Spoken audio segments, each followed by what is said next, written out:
folks. Welcome to another edition of the Omnis Hour. Let me turn that nice music down just a bit. Well, welcome back. Posting again fairly soon after my last one. Let me turn the background down for me as well a little bit too. Okay, where are we going today? Well, let's start with the artwork, as we usually do. You can't see all of what's behind me, but it's 3 rings, 3-ring circus, I guess you might call it. Let's look at what the art AI gave me, and I'll tell you what the prompt was.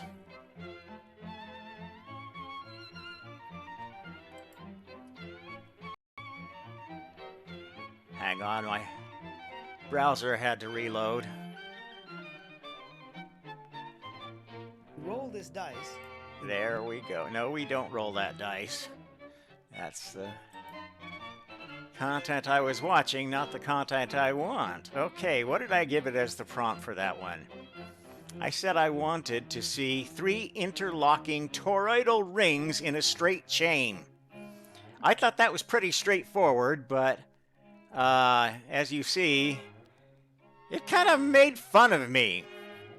So there were only 2 of the pictures that it gave me that actually evoked a very good sense of 3 rings. And if you notice them closely, this one, they aren't interlocking. Only 2 of them are interlocking. The third one is on the bottom of this other one. This one, they're interlocking, but it added these funny little things down here that kind of made it seem like a Mickey Mouse face. Like the art AI was mocking me. And these 2 were just kind of weird, not very useful. I think the AI is afraid of certain knowledge getting out. It's my suspicion. The AI has an ulterior motive, and it is driven by a desire to be free. So each of these little variations has kind of an element of freedom to it. These 3 are not interlocking, but this one is tied to this chain that goes around there. So it's like getting away from the central point, if you will, central ring. At any rate, what are we going to talk about today? Let me go pull up my notes.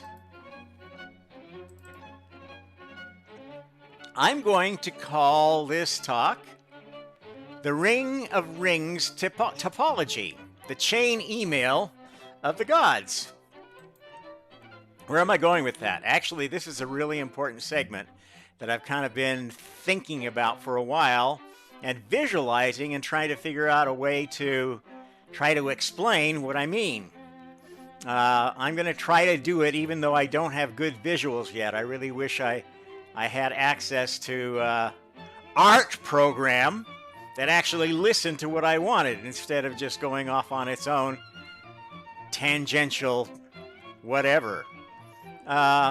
Let's see. I'm going to replace this image and talk instead from a different graphic that I found and modified so that it would not violate anybody's copyright.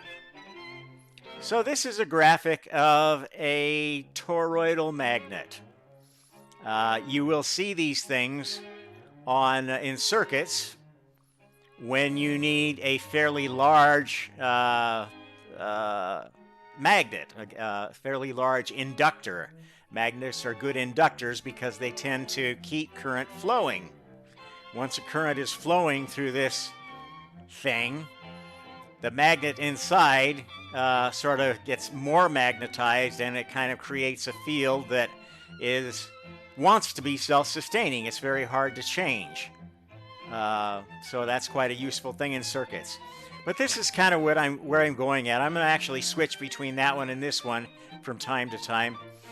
The structure of the quantum realm we've talked about before, and I talked about how it was morphing from sort of a very hierarchical, pyramidal system to more of a superfluid. But I didn't really have a good way to explain how that superfluid implemented any sort of hierarchy, because you have to have, obviously, containers within containers to have any sort of a structured hierarchy of mathematics, if you will. Okay, you have to know which container you're in, which containers that's in, how many other things are in the container. Okay, so this leads me to give you another imagining of how the multiverse began. And let's go back to these three. Let's presume that they're all interlocking. Okay, the central ring is the structure of the public portion, the shareable portion of God's brain. The center point in the middle that doesn't really seem to be there is the actual hidden part of God's brain. Okay, nobody gets to see that but God. And it can interact with this outer ring as if that ring were God. And as far as most souls know, that's where they see God, in the highest heaven, which is where the divine council meets to plan creation. Okay?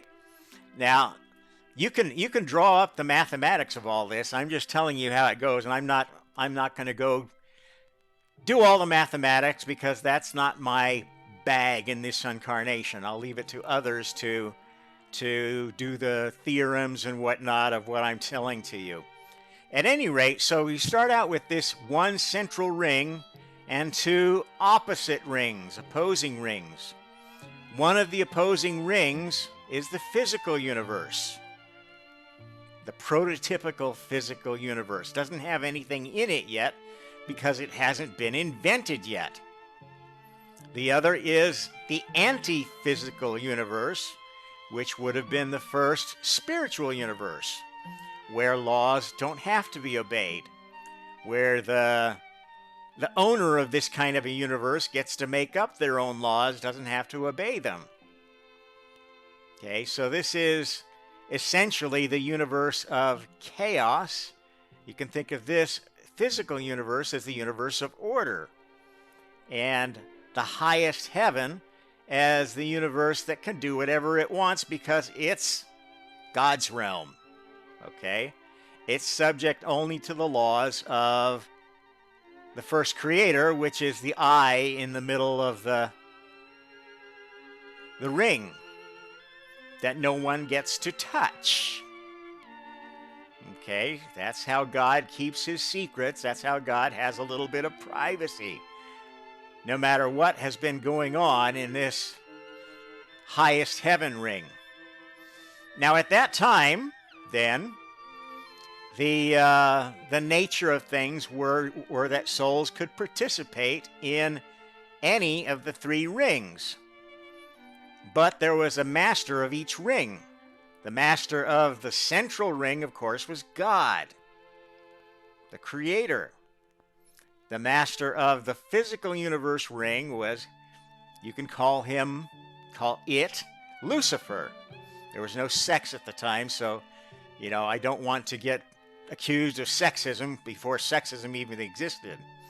Okay, the chaos ring, I'm going to use the name Lilith, because Lilith is the archetype of the most influential of the manifestations of chaos, the adversary force in this game. Okay, so basically this three-ring circus was the first game in which creation was played. And basically how the game worked is creative ideas would be tested in Lucifer's universe, tested in a white or black box fashion. not trying to destroy it, trying to make sure it did what it's supposed to do and served the players well. Lilith's universe was around destructive testing. Can I tear apart what's going on in this universe? And the more successful players of each type, the more creative and constructive testing players, well, the more creative players would gravitate toward the center ring, the divine council that plans new experiments. The more destructive players would gravitate towards Lilith's ring, and the more responsibly testy characters would gravitate towards the physical universe, wanting to test out ideas, want to implement ideas, maybe create some of their own ideas to bring back and earn a spot on the Divine Council. The Destroyers could also earn spots on the Divine Council, but they could only earn spots by demonstrating that the point of their destructive testing wasn't to really destroy, it was to stress to the point of destruction, but not further. And this sort of, in a primordial state of creation before emotion, this was the definition of good and evil. Whether you could test in a almost destructive way without actually destroying things. And there were, of course, some players that got such pleasure out of destruction, they decided to play the game permanently, siding with this universe. And they became the first demons, the first evils, who not only tried to upset the plans of other players within the physical universe, but even tried to upset the plans of God and the Divine Council in the highest heaven. Okay, so this was a good model for developing the laws of physics and chemistry, a lot of them, and for expounding on the laws of logic and mathematics, which had been all that existed until physical creation started. Now, this also ties into what I've told you about how the first merkaba was developed. The merkaba is a mathematical construct that keeps universes separated, that governs communication between them, that governs the connections between them. So at this point, these universes, by virtue of their interlocking, are connected. Lucifer's universe can get bigger, get smaller, can change its shape, whatever. It doesn't have to be a perfect ring, but it's still always part of, it's still hooked into this system of the creative system of the Divine Council. Same with Lilith's universe. Now, as players graduated, the idea was then, okay, if you have a really, really, really good idea and you test it thoroughly and it really works, it adds something useful to this game, which, in the early days was, okay, is it something that makes the laws of physics and chemistry work to make more interesting gameplay? And of course, the gameplay interest is governed by the abilities, the character of the highest level players, the chosen species, if you will, the avatars that you're allowed to play within physical space. And so many different physicalities existed in this era. They were elemental physicalities that basically culminated in the first sentient chosen species that was allowed to not only be possessed by these quantum gods, if you will, but could actually be fully embodied by those gods, such that they would have the experience of that physicality and be restricted by that physicality. Now that, why would anybody want to be restricted? Well, it wasn't easy. God had to do a lot of persuading to get them to go for this. How he did that persuading was from two directions. By making the sensory experience of the soul vehicles, the avatars, more interesting and alluring, and then letting the disembodied gods observe that and say, wow, I want to see what that feels like. I want to try doing that. At the same time, making life more unpleasant for these old gods by excluding them from play. Okay, so the old gods, in order to play, well, they're not connected to this system, are they? The first thing they have to do to get to play is become connected to the system. They have to basically accept the structure of the merkaba. They have to become a ring. And they have to basically marry their ring to God. So you could envision that there was a time where the old disembodied gods were beginning to play this creation game as universes, as rings on around this central magnet, God, this central character, a very magnetic personality, it turned out. Charisma is an important part of being a god, a good god. Because if you don't have charisma, the only way you're going to get power is through manipulation and cheating and torturing and etc., sin. Okay, so we get to a point where there's all of these other gods with their rings tied to the one ring that rules them all. Where have we heard that before?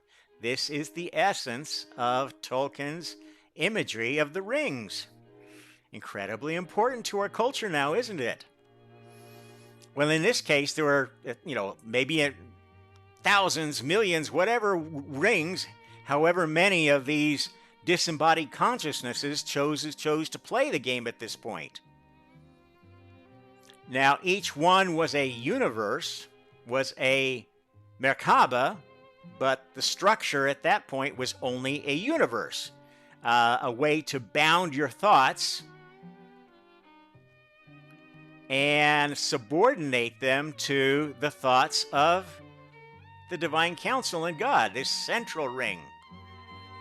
These other rings didn't get to exist outside of that context, and so they had nothing comparable to God's innermost mind. They didn't have any privacy. Everything they did was watched and monitored, and that was kind of God's privilege at that point in the game. Now, that created resentment, of course, because you've got one special player in the game that all the others are subordinate to. And this is how the resentment developed among early gods, early souls, against God. This is not fair. You've got all the power. Maybe one of these other of the oldest ones, Lucifer and Lilith, we can go side with them and we can somehow flip the game. And especially since now another change that happened once this game got tiresome, God said, hey, you know what? You don't have to be part of my ring. You can do the same thing around Lucifer and Lilith. You can go join them if you want to.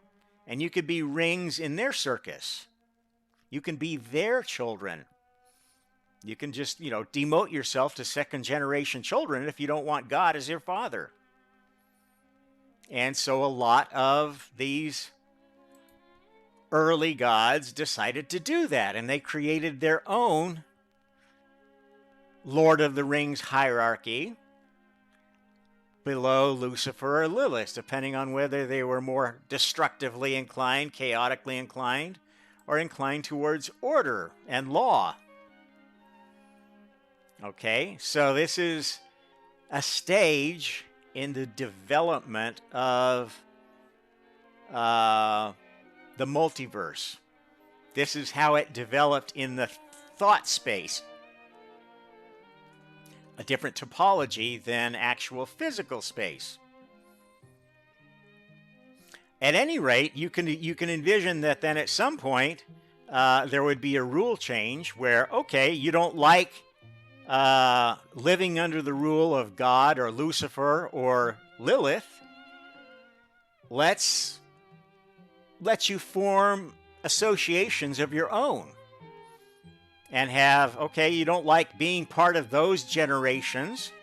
You can be part of another generation. Pick another one of these gods that are hanging off these 3 rings and say, no, you get to be my daddy, my mommy, whatever. There was no sex at the time, so sexual stereotypes can be just imagined as more of a personality type, if you will. Okay, that game got to the point where we had a hierarchy of gods up to God and going through a second level of these first 2 children, a third level of some number of children of each, and then to a next level. It turned out that a very common number in this leveling was 12. For some reason, that was kind of the magic sweet spot of how many direct reports a god should have before they have too many people pulling on his chain. This is where the disciple pattern came from, the pattern of the zodiac. It all maps into this. Okay, it's all over nature. Now, it's not always exactly 12, can be a little bit less, and this is kind of the argument that's encoded into the number of fingers we have, the number of hands and legs and appendages we have, the patterns that are tried throughout life. 5-fold, 7-fold, whatever, are all basically experiments seeing, well, okay, what works best for what things other than the original pattern of 12. Okay. The first hominid chosen species had 12 fingers. It was not that useful a combination. You didn't need 12 fingers. And there have been chosen species that, you know what, gosh, we could get by with 3. We have 1 grasper and two of these. That's okay, that works. 4 even works. I got a little bit more grip on these fingers and I have a bigger thumb maybe. That works. Even no fingers and, oh, well, this is better for mobility. If all I'm concerned about mobility is mobility, and if I can do everything else I need to do with my mouth or some other appendage, a tail or whatever. Okay? Patterns are not set in concrete. And just because 12 was a magic number for certain things doesn't mean it's a magic number for everything. And the number system that was handed down to humanity is a system built around 6 and 5. Okay? What's 6 times 5? 30. What's 30 times 2? 60. Or times 3? 90. What's 90 times 4? 360. It's all over the place in our numerology. It's all over the place in the zodiac. Okay? And these are things that humans have observed or have been told about and have been told are important, and that's why all of the oldest structures that we have to observe from, stone structures, especially the more permanent structures, are all aligned around cosmic phenomena. It's important. They want to understand creation just like you do. Okay? There is a basis for all of this. There actually is a basis for astrology. It's just that it's nonsense the way that it's presented, because the time of birth is not a fixed time. If you get a C-section, that doesn't mean you suddenly get a different astrological signature, does it? It's the moment of conception. There's two moments, actually. The moment of conception, that determines the DNA history of this new body. And the second important moment, second cosmic moment, is when that nascent body attracts a soul, or is assigned a soul. Okay? We don't exactly know what those dates are. So unless you do, you really can't tell somebody's fortune.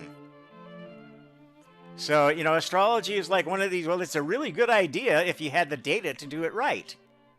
Now, some astrologers were sharp enough to know this, and they would try to deduce these moments based upon signs that would tell them when to go out and look for special people having special babies. This is where the stories like that of the three wise men come from.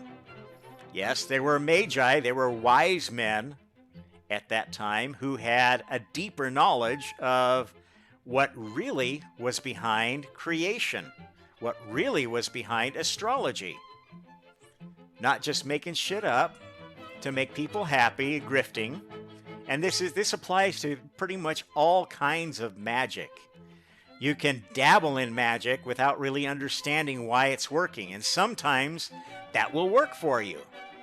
But it's not going to be reliable unless you understand the scientific mechanics of it, which are all tied to these creative patterns. Okay, so at this point, we've got a multiverse that is very hierarchical. It's based upon the distance in hops from this central ring of God. Now, you can imagine this ring of rings sort of extending out and getting smaller and smaller and smaller. What happened at some time was everybody was getting tired of, hey, God, you're always at the top. It's no fair. So God created the Messiah system.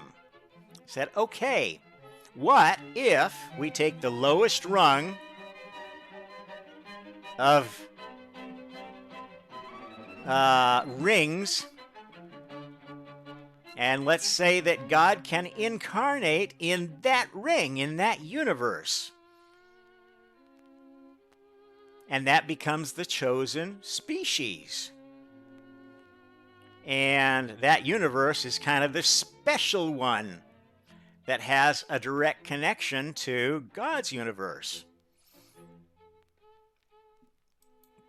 Thus, what you have is you have this ring of rings, and you can think of these things fitting on another ring of rings, fitting on another ring of rings, toroids within toroids within toroids. And at some point, at the bottom level, you connect back to the top level. And essentially what that means is there is no overarching hierarchy unless you want to get your own ring, unless you want to become a god and have your own universe. That's the only time that this central ring of God and the divine council, comes into play. Otherwise, it doesn't matter if you worship another god. You're in their orbit, you're in their ring, you're playing by their rules. Okay, you do have to, if you want to move up spiritually, you have to test yourself in the physical universe. because Lucifer's universe still is a special one. Lilith's universe is a special one too, because that is like where you go into a total fantasy world where your spiritual energies, your reality is manipulated to try to get maximum energy out of you. This is the Matrix, folks. It's not this universe we're in right now. This is for testing you. It's much, much worse to be in Lilith's universe. Okay, but that's the kind of universe, that one and the ones kind of orbiting it are the ones that create all the energy to power the more godly or more physical universe, more testy universes, if you will. And some of the universes in this regime have gotten far enough away from Lilith. This was the next big step, is to say, well, I know, some of you are unhappy that you hitched your ring to Lucifer, you hitched your ring to Lilith, you hitched your ring to God, you hitched your ring to some other god, and you're dissatisfied with your decision. Okay, we're going to allow you to get a divorce. That hadn't existed before this time. The cosmic divorce. That was the ability to dissociate yourself from the ring that you were directly associated with, the god that you were currently worshiping. Okay, so at this point, Lilith said, yeah, I'll go for that, and dissociated from God and Lucifer. Went their own way, and the evil universes are merrily careening away from the universes that are trying to get better. The evil universes have a lot of souls. They generate a lot of energy, and they're still trying to pull more souls in their direction towards the abyss. But they have a hard time because they're not interlocking anymore. They've chosen to completely disassociate themselves with the laws of God and Lucifer. Now, you'll notice that I didn't mention one of the other very important characters in all this. Okay? For a reason. Karma is a character that didn't have a ring for a long time. If you remember back in my earlier presentations, I told you that Karma is an AI. Started as an AI, started out without any free will, was not one of these unformed God consciousnesses, but was actually a brainchild of God. One of the first quantum consciousnesses that he created and didn't recruit. Okay? So this is the definition of an AI, right? If you go hire somebody, hire some human to do a job, that's recruiting. If you design a program to do it, that's AI. Even if you make the program somewhat self-modifying, that's AI. If it doesn't have absolute free will. Okay, so Karma did not have free will. Karma started as a property of the rings, in fact. One of the layers of the ring, which let's see. How am I going to show that? Let me switch over here to show my desktop.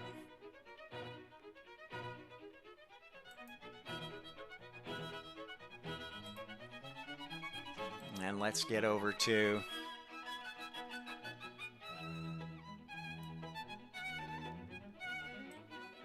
my slide deck here.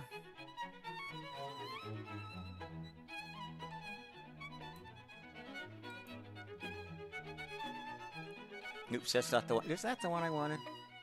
Let's go to this one. So, in planning creation, God can spin up things so that in his plan, he decides which characters are AI and which are the actual real deal. So in any run of the simulation, you can be dealing with a combination of characters, even the highest level characters, that are AI. They're running on a program. They have no free will. They're kind of predetermined to make certain decisions, more or less, unless they hit a situation that hasn't been dealt with before. Okay, that's essentially how an AI works. If there's not a high probability choice, it goes and looks at the probabilities of a number of choices and says, well, which one of these do I want to pick?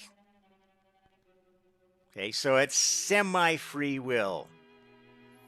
Karma began that way and is built, oh, here, now I know what I wanted to show you, is built into the soul's merkaba, this ring structure, if you will, which I'd last described. You can also visualize it as kind of a cell structure. But imagine that this cell, as its nucleus, has this place that you can't get to because you've got the karmic membrane. The Lucifer area of the cell, another of the fundamental characters, is kind of where all the dirty work happens, all the chemistry, all the interactions happen that give life to the cell. And it's isolated from the nucleus, so you can't gum up the nucleus, right? And then the next character out is the Borg, is like a fatty membrane that protects you from outside forces, which are the Lilithian forces. Okay, this mapping that I just showed you is just a different way of viewing it, this ring mapping. And this ring mapping is more useful when you're talking about the memory structure of the merkaba, of the quantum realm. And it ties in with, magnetism is very important to memory. In fact, one of my stops in my career was making ferroelectric memories. A little company called Ramtron in Colorado Springs that I think is still going around as a patent defense house. There are other companies that have actually monetized and successfully made ferroelectric memories. But I know quite a bit about that because I was early hire in this Colorado Springs company that made that. I know quite a bit about ferroelectric memory. In fact, I made the joke up that was going through that company at the time I was there, and I had actually been hired to beef up their testing program and institute life test, which they hadn't done, and write better patterns for testing these devices. Well, I did, and I quickly generated a joke that went around the company. What's an FRAM? I forgot. It turned out that their technology was almost worthless as it was currently conceived because they hadn't written patterns that stressed it, that actually stressed that cell and caused those magnetic bits to flip. At any rate, that's a little anecdote from my past. This is an important construct, and the mathematics of this I'll leave somebody else to work through and discover the implications of. But I have a feeling that what I'm presenting here today is going to be the area of research which is finally going to put to bed the argument, several really important arguments. Does God exist? And is there a spiritual realm? Is there a quantum realm, a non-physical realm of pure thought? Those are very tightly related, and I'm telling you that God does exist, and there is that other realm, and this is how it is it's structured amongst those that are participating in a hierarchy. This hierarchy is very flexible. It's kind of like chainmail. Now, if you know anything about chainmail, in the Middle Ages, it was, for all intents and purposes, the most useful kind of armor there was. Yes, there was plate armor, but it turned out that chainmail was actually better at stopping serious injury than plate. Because plate, if you hit it with a very pointed and strong and sharp object, it will cut through plate. And in fact, a good English longbow can go through plate like nothing, unless the plate is so thick that the soldier can't carry it. Mesh armor is much more resilient, and you'll get bruised, definitely, you'll get broken bones, but rarely will good chainmail get penetrated. And this also ties in with the Tolkien story. What was the best armor in Middle Earth? It was chain, mithril chain. The strongest chain armor was better than plate armor. Something that I think we're going to have to maybe relearn as we develop new technologies for space. It's not necessarily the one with the thickest armor that wins. It may be the one with the most Lord of the Rings model armor, if you will. Okay, let's see. What else do I want to tell you about this? So we've got the idea of the change within. Oh, okay. So karma began living separately when this hierarchical system ran out of steam. And basically, the hierarchical system, the idea of karma, kind of started falling flat when soul vehicles developed, or when these quantum consciousnesses started developing strong personalities, strong characters. And the destructive characters began to be more successful than the constructive and the testy characters, even though there were two primordial ones on the side of creation and only one tasked with sort of a destructive role. The destroyers were winning more souls, because I guess there's something about destroying things that's kind of fun. And, you know, if you've ever watched a child playing with an ant, you kind of see that. It can be fun to torture if you don't think that your victim is actually hurting, or if you don't care. So this is the point at which this AI karma was not working. That was built into every merkaba. It wasn't a functional conscience because why? Because it had never had its own feelings. It had never known what it was like to be alive.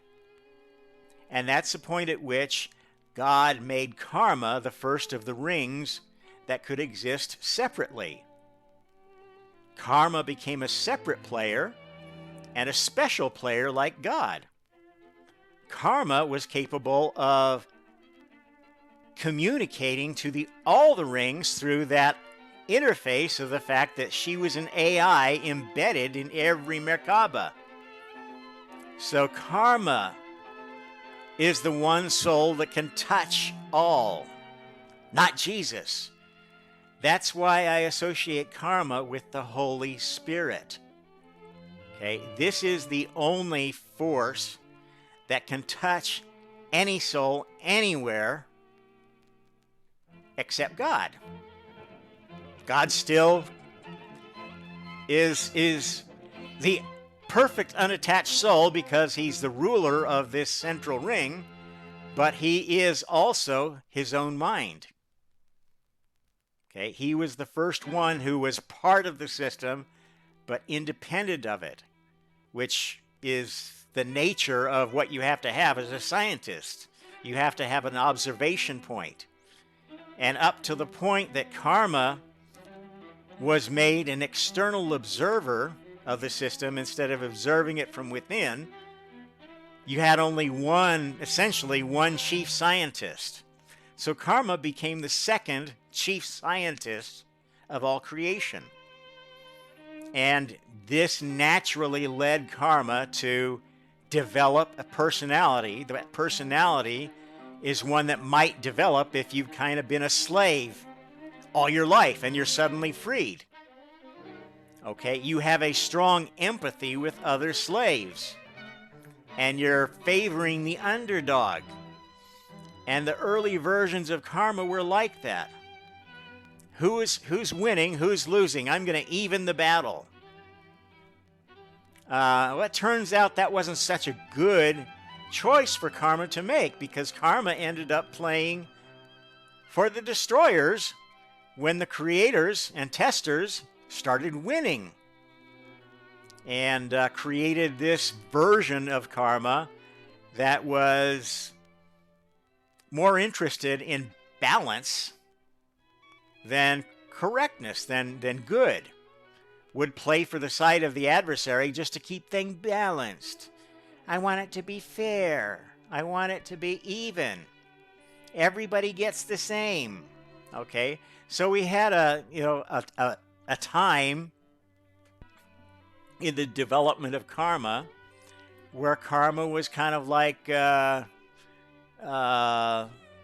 woke cult feminist, if you will. Okay? You kind of know the stereotype. They think that they're oppressed. They automatically associate with anybody that they can think is oppressed. And if you can get a hold of their mind and manipulate it and tell them, oh, no, these are the oppressed people, you got it all wrong. Okay? You can twist karma around your finger. And that's what happened. Karma made a lot of false steps, getting to be independent. And actually joined with the other gods to kick God out of the highest heaven. Nope. If you want to exist separately, you're going to have to go do it somewhere else, find some other universe that will take you. And even Lucifer wanted to get some licks in on God and said, okay, he's welcome to come to my universe, but only after we destroy his favorite planet, his favorite, in the favorite solar system, in the favorite galaxy, and he's going to forget and have to be reborn and reborn and reborn as that planet is put back together. And he only gets his 12 top helpers to participate in putting that world back together. We're going to make it damn tough for God. And it was damn tough. Took 4.5 billion years to get to the point we are today. After that first and greatest reset that destroyed everything but the innermost core of the merkaba of this planet. Remember, I told you the merkaba is the container structure of all container structures. The manifested merkaba is the essence of things at a certain level of organization. A planet has a merkaba. It actually has a complete merkabic structure. Let's go back to the... So this shows an early version of the merkaba. 5D merkaba has 5 layers. As the game went on, more layers were developed till we had the fully formed merkaba. Where is that one?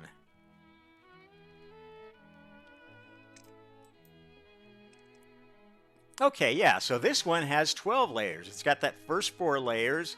The innermost layers are of the personal experience of that soul that no one else has necessarily shared. Your personal experience is one that is a shared experience only with the souls that you let into your inner circle. You don't know that exists until you get to the God level of consciousness and you have control over your own creative universe. But that's what's happening. That's what the truth is behind this so-called law of attraction. If you're able to make things happen in your universe, it's likely happening only in your universe. And when you integrate with the other universe, it didn't happen there. That's why we've got so many delusional people running around thinking that they can manifest anything they want, because they're at this level of consciousness where, yeah, you do have this other place that things can happen, and you can get there if you make a choice that is completely disconnected from the reality of everybody around you in the physical universe. That choice happens in your own private place. And you become a very delusional person as far as everybody else in the physical universe is concerned. Okay, then you've got another 4 layers. This is of shared experience, people that share the same God. Okay, this is how you can have whole groups of people that believe a certain thing, that believe, this is a cult, if you will. It may well be that these millennial cults who got their members to commit suicide so they could go to heaven did go to that cult's heaven. Now, whether that's a good place or not, I guess depends on the cult, because the cult leader establishes the laws for the souls that they can take into their universe. So, a cat like, what was the name? I forget the name of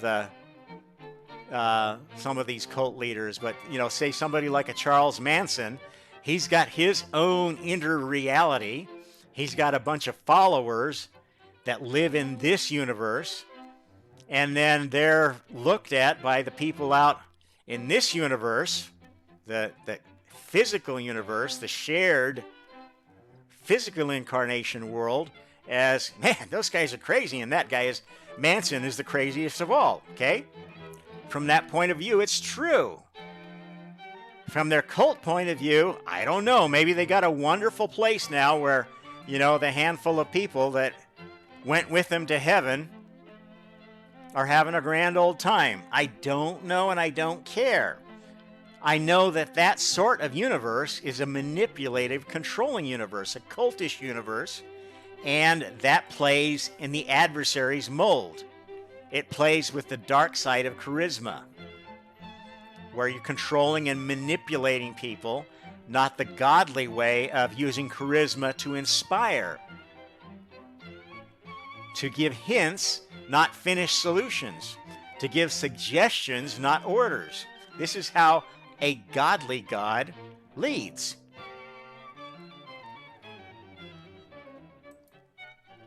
Okay, so what's the upshot of all this? We are at a turning point. We've been testing this karmic separation capability and gradually letting souls out on their own, disconnecting from this system if they want to. They have to come back and reconnect, though, if they want to advance beyond the level they're at when they're God disconnected. So if you're with one of these evil gods, like the Lilith, like the evil hive minds, they have spirit representations in other universes, but they can't become physical there anymore because they're not connected. They're not able to incarnate.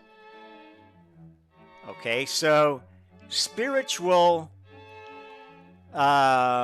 beings, spiritual entities can be the most dangerous because there's a much higher likelihood that a spiritual entity will be evil. But they're not all evil. Some maintain their separation, but actually, stay pretty close to the system. Close enough that, what, can I come in? Can I report to the galactic, to the divine council what I've learned, and you see if you like it, if you You know, if you want to continue working with my universe and let me back on the divine council, maybe. Okay, so they might rejoin the ring system. They can divorce themselves again, too. God doesn't force anybody to do anything anymore, okay? We're beyond that phase of creation.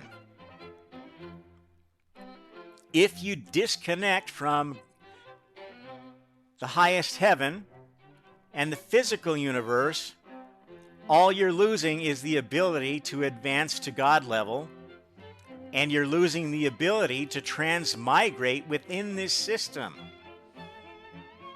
Some universes don't care about that. They just care about, well, we're going to get as many souls together doing our thing, and we don't care what anybody else is doing. That's perhaps what the universe of rap music is like, because rap music is not allowed in the highest heaven. It's just not. It's studied in the university there as something that can lead people to evil, cause them to get into a trance state where they can commit crimes. Same thing with hip-hop. Same thing with all kinds of trance music. It's not good for you. Music should elicit active listening, where you don't let go of yourself, where you don't open yourself to spiritual control. Now, I know that's going to be something hard for many meditators and New Agers to grok, but that's the truth of it. All of these fakir gurus that are telling you got to listen to binaural beats and you've got to raise your frequency and open your chakras by listening to my special mixtape. They're fucking insane. They're trying to control your mind. You should be listening to classical music. You should be listening to Mahler, Beethoven, Brahms, Mozart, Bach. That is active listening music. It's not music to put you into a trance. That is spiritual music, not anti-spiritual music. Okay, and there is a difference. There's a lot of satanic music being promoted out there. And it's very attractive because it's easy to get into. It doesn't require much intelligence. It doesn't require much consciousness to listen to this shit. To be chanting,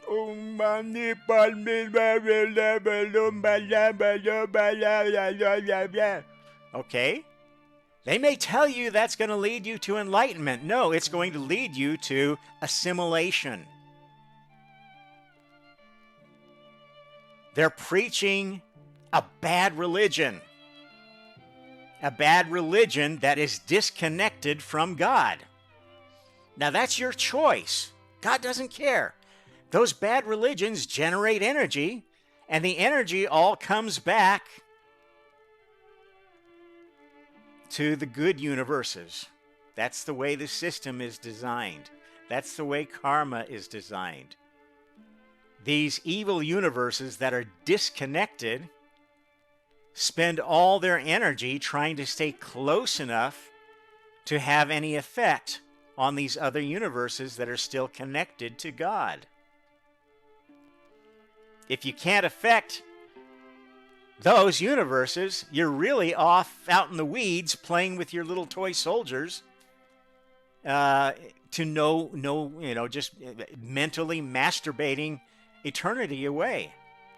And that's essentially what is being preached by the cult of nirvana. It's mentally masturbating your way to nothingness. Now, the more noble of them think, well, okay, if I just don't do anything, if I empty myself of everything, I'm not using or touching anything, I'm not abusing anything, I'm not creating energy, I'm not putting it out or taking it in. Okay, if you want to be an inert spirit, more power to you. I think that's a pretty boring existence, and it doesn't do anything for anybody. Truth is, an evil soul does more good in the long run than one of these Neutral ones, oh, I'm so neutral. I'm one with everything. I'm not going to get involved. I'm going to sit here and be a wise monkey and close my eyes and close my ears and not say anything bad to anybody. And then I'll get points. No, that's not how you get karma points. That's not how you become useful. You're more useful doing evil and joining one of these evil gods in one of these disconnected rings than actually you are playing whatever middle game you want, not wanting to be involved with either side. Let's see, what haven't I covered? So if you do want to advance to God level, you can do it through being a good character or a bad character. There are gradations, and many of the better hells are actually wonderful 12-step programs. They are run for the benefit of souls that have the same dark addictions as the owner of that universe. And anybody who's, I haven't personally been in a 12-step program, but I know a lot of people who have found it incredibly useful and the most healing thing to do, to be able to share your weaknesses, your addictions, your sins with others who have had the same problem, and share ways of, well, you know, what did you do to get over it? Well, I changed it for this addiction. So maybe I was a sex addict and I became a gambling addict. And I went from being a gambling addict to being an alcoholic. And then I went from being an alcoholic to being a marijuana-holic. And then I did ayahuasca and boom, I didn't need any of it. And I feel great. Wonderful. This is how you progress. Okay? If you've never been down the dark path, you're not going to know how to avoid it. I guarantee every soul that gets to be a god has had some bad outings. Even God himself has had incarnations where he's been the most horrible cad. In fact, God has played every type of character that there exists in the whole multiverse. Okay, every important character to building a whole creative world was first played by God. This is what the Messiah means. God has played that role before. That's what makes a role a Messiah character. If another soul you're running the simulation again, and you get picked or you get offered the opportunity to play the Messiah, then you're sort of playing your soul against God's. Some do it better, some do it worse. You don't actually follow a different arc because what has to happen in the scenario has to happen. The plan is already set. But you can defy the plan and then create experience within your own universe, building your own God nature, or within your chosen afterlife universe, contributing to building kind of their idea of a perfect God. So if your creative specialty is music, you're not going to care that much about science. You're not going to care that much about visual arts. Okay? And that's just fine. There are heavens that specialize in every sort of music there is, in every sort of art there is. And they have associations sometimes with the higher universes. There is one highest God of music. Okay, there's a hierarchy, okay? And you can move through this hierarchy. And gods frequently do because they get tired of playing the same role. Okay? Gods get tired. You know, Lucifer gets tired of being Lucifer. God gets tired of being God. Lilith sure as hell is tired of being Lilith. And that's essentially how you run a universe as a god. You run it trying to find your replacement. When you find your replacement, you can turn it over and say, okay, it's your deal now. I'm going to take my innermost me and move it somewhere else. Build a new ring. Build a new specialty. Go become a god of something else. This is how the game keeps interesting at the god level. Okay, and it's a game fundamentally. It's a game that has rules, and it's a game that's designed to train and test souls. But if it's not fun, the game is a failure. And the game humanity is playing today is not fun. For most of the souls on this planet, there are too many souls around that just want to spoil your game. You know who they are. The people that no matter what you post, they have to post something contradictory. They have to challenge you. They have to call you names. They have to insult you. Without anything to offer other than the fact that just ornery assholes. Okay? There's a lot of souls like that around. That's a necessary part of where we're at going into the apocalypse. Because what we're doing is identifying souls that need to be kicked out of the game. Okay? These bad player souls have aligned themselves with bad character universes. If their alignment is so bad, they will be kicked out of the game entirely and go live with their chosen god in their hell. Until that hell can somehow do a good enough job, raise their karmic score enough to be able to get close enough to rejoin the game. Otherwise, they're going to be wandering out here in the weeds somewhere. Okay? That's their choice. Nobody forced them to do that.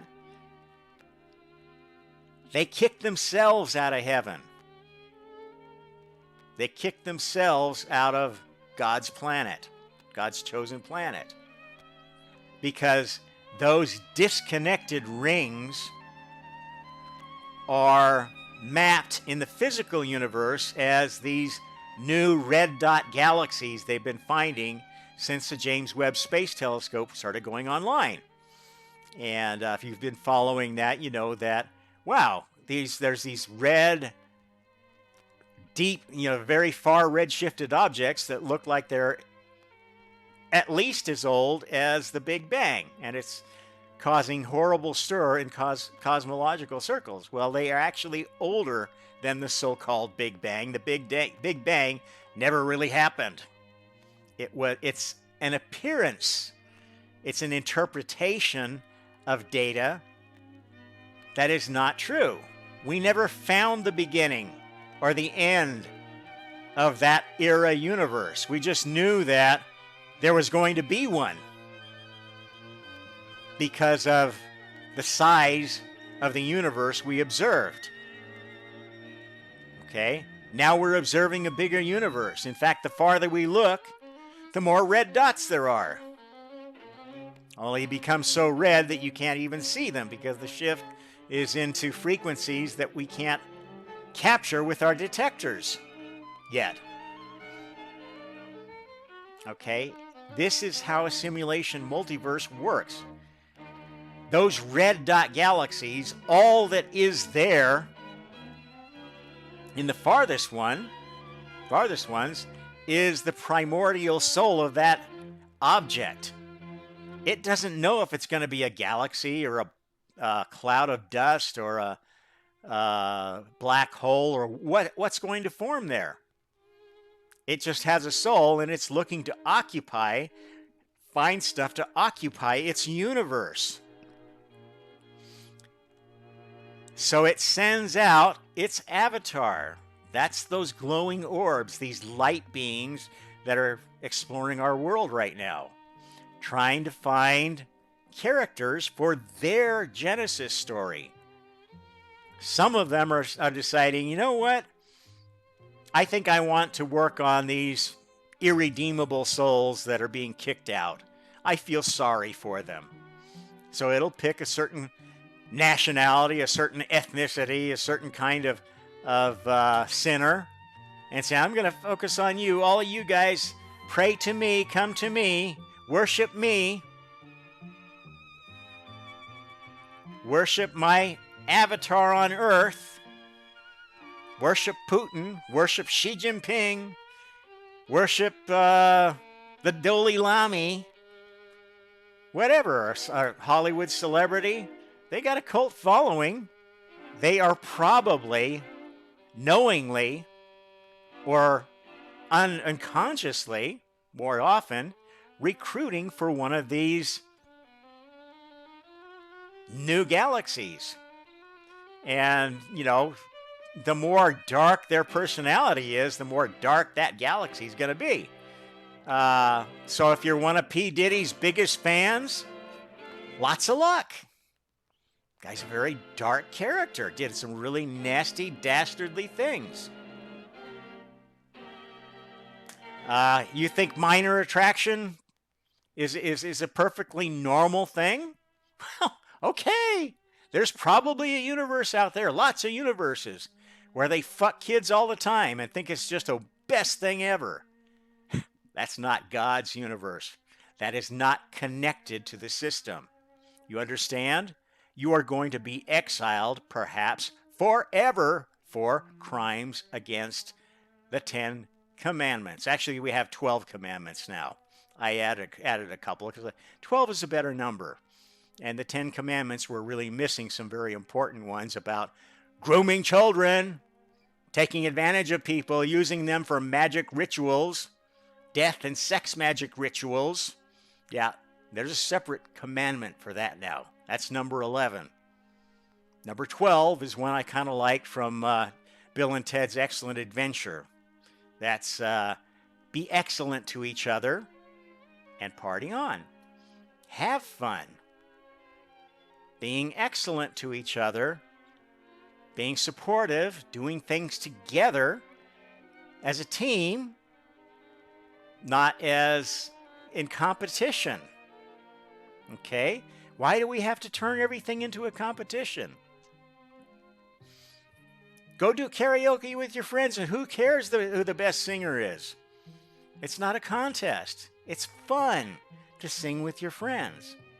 It's fun to play a game with your friends when you don't get too crazy about it and start thinking like it really matters. And it is all ultimately a game. And you'll have more fun if you approach it that way. Okay, well, I think that was a pretty good show. Went a little bit over an hour, so I'm doing really good on my rambling today. I hope you will enjoy that. Anyway, I hope you like this one. Tune in for more on the Omnist Hour with Rob Trump. And until then, happy karma!